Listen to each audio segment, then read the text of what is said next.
Assalamualaikum warahmatullahi wabarakatuh. Baiklah Bapak Ibu, kita lanjutkan kembali membahas soal seleksi akademik PPG PGSD tahun 2023 sesuai dengan FR Juli. Ini sudah program yang ke-9. Kali ini kita akan membahas tentang hukum Newton. Kita bahas mulai dari yang pertama. Perhatikan gambar berikut. Saat mobil yang kita tumpangi direm mendadak, maka kita akan terdorong ke depan. Pernyataan yang tepat sesuai ilustrasi di atas adalah A. Setiap benda akan mempertahankan keadaan diam atau bergerak lurus beraturan kecuali ada resultan gaya yang bekerja untuk mengubah arahnya. B. Percepatan suatu benda sebanding dengan jumlah gaya yang bekerja untuk mengubah arahnya. C. Terdapat gaya aksi dan reaksi yang bekerja pada kedua benda tersebut. D. Gaya yang bekerja pada satu benda berbanding terbalik dengan massa. Jadi ini yang paling tepat jawabannya adalah A, sesuai dengan konsep hukum 1 Newton, bahwa setiap benda akan mempertahankan keadaan diamnya atau bergerak lurus beraturan kecuali ada resultan gaya yang bekerja untuk mengubah arahnya. Dan ini adalah pembahasan tentang hukum Newton.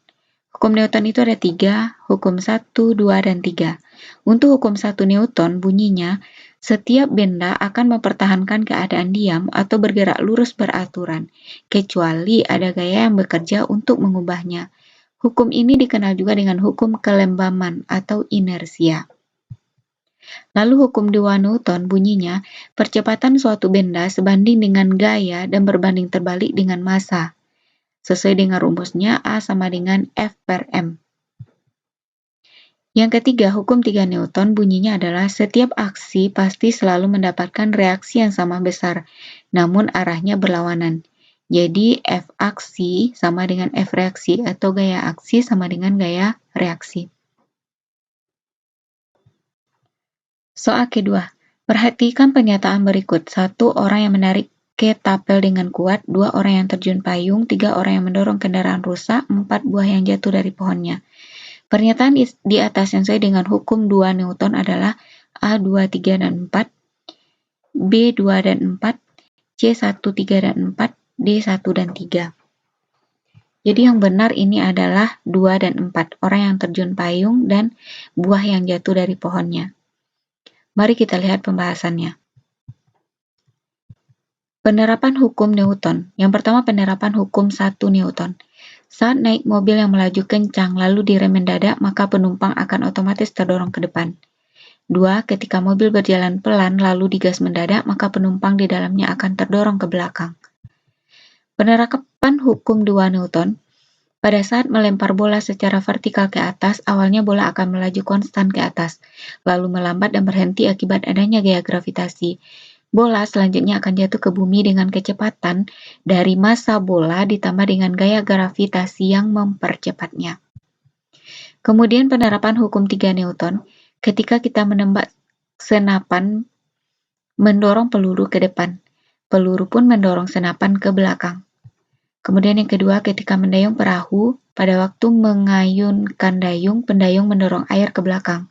Ini merupakan aksi dan air akan memberikan gaya reaksi sehingga perahu terdorong ke depan. Soal ketiga, perhatikan pernyataan berikut. 1. Saat kita menarik taplak meja dengan cepat, padahal ada gelas di atasnya, gelas tersebut tidak jatuh. 2. Pelari menolak papan start ke belakang, papan start mendorong pelari ke depan sehingga pelari dapat melaju ke depan. 3. Seorang memakai sepatu roda dan berdiri menghadap tembok.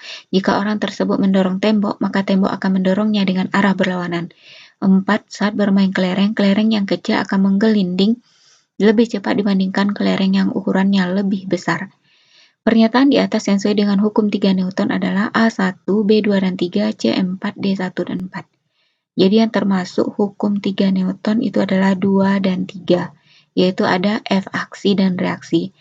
Yang nomor 1, saat kita menarik taplak meja dengan cepat padahal ada gelas di atasnya, gelas tersebut tidak jatuh, ini adalah hukum 1 Newton. Dan yang keempat itu adalah penerapan hukum 2 Newton.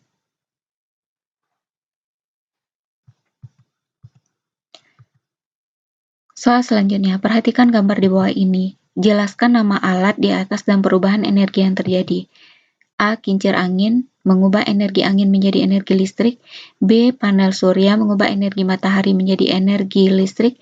C. Generator listrik mengubah energi kinetik air menjadi energi listrik. D. Panel surya mengubah energi kinetik menjadi energi listrik. Jadi jawabannya ini adalah B. Jadi panel surya itu mengubah energi cahaya menjadi energi listrik. Soal selanjutnya, perhatikan gambar di bawah ini.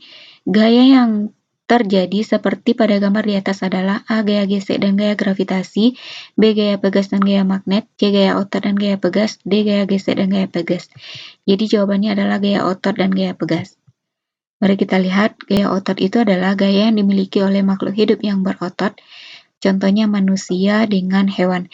Yang kedua, gaya pegas adalah gaya yang dimiliki oleh benda yang elastis. Jadi di sana busur panah itu termasuk contoh dari benda yang bersifat elastis. Kemudian gaya gesek itu adalah gaya yang muncul akibat sentuhan langsung dua permukaan yang bersentuhan. Jadi pada gambar di atas yang bekerja itu adalah gaya otot, yaitu otot lengan, kemudian gaya pegas dari busur panah.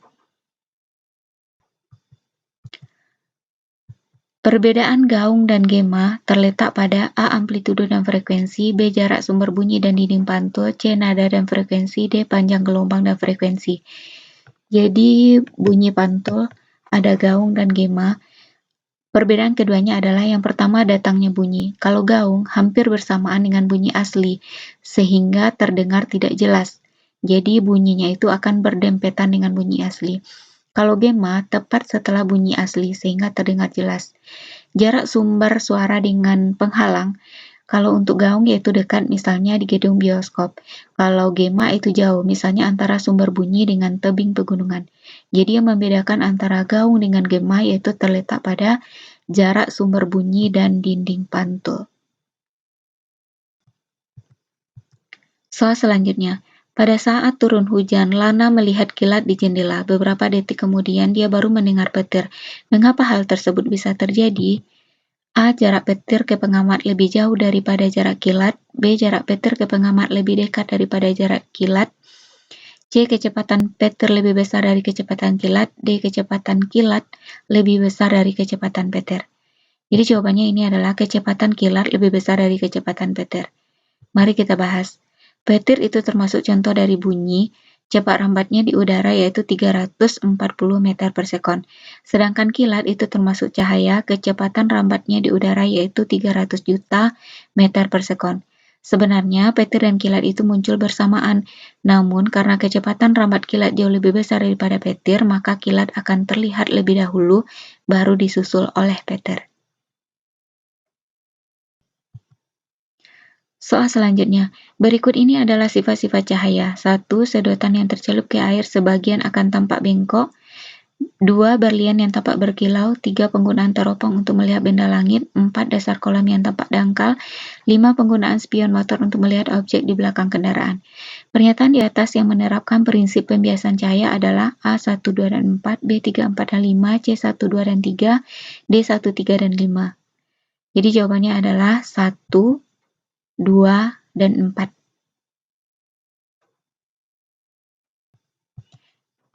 Kita lihat pembahasannya.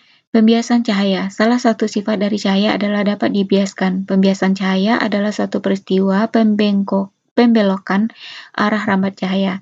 Contoh peristiwa pembiasan cahaya adalah dasar kolam yang tampak dangkal, 2 sedokan yang tampak patah saat dimasukkan ke dalam gelas berisi air, dan yang ketiga berlian yang tampak berkilau. Soal selanjutnya, perhatikan gambar di bawah ini. Ini adalah gambar seseorang yang sedang mengepel. Jenis gaya yang berpengaruh pada kegiatan tersebut adalah A. Gaya gravitasi, gaya magnet, dan gaya otot. B. Gaya mesin, gaya gravitasi, dan gaya gesek. C. Gaya gesek, gaya otot, dan gaya gravitasi. D. Gaya mesin, gaya otot, dan gaya gesek. Jadi yang benar itu adalah yang pertama gaya gesek, kemudian gaya otot, dan gaya gravitasi.